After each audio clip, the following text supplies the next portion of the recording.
That's our topic for next week when we hear all about security and trust. So, let's see. I'd like to, if we could, I'm conscious that we only have about 15 minutes left. I would like to move on to some of the resident issues that are so important to, of course, the many people who I'm seeing in the, chatting in the audience. And let's start with the economy.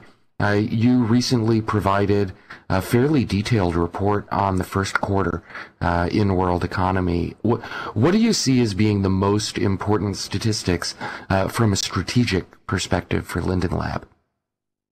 That's a great question.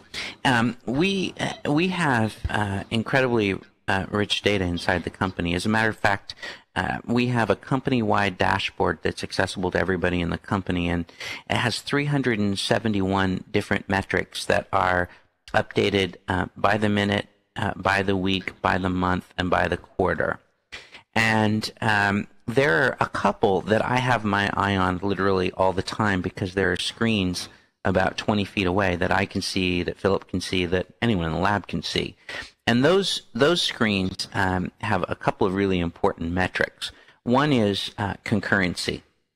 Another is resident satisfaction, because as you know, for every nth customer, we pop up a simple survey and ask them whether their experience is better or worse.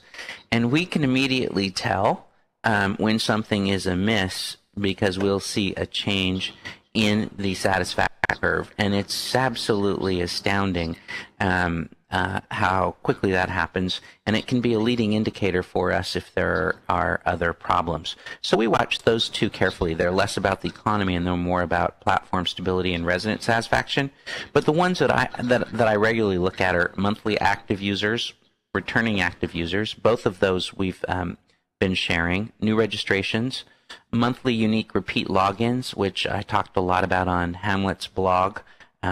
It's a really important statistic if you're trying to look at our ongoing growth. We also look at SIM crash rate, and I want to come back to that in just a second.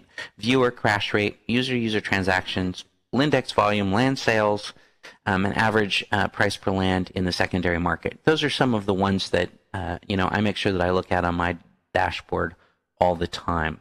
When you look at the Second Life economy, it's been wonderfully resilient to some of the real-world economic challenges that we're seeing around the world, which is why our revenue is growing and why we've been able to hire and invest our profits back in the business.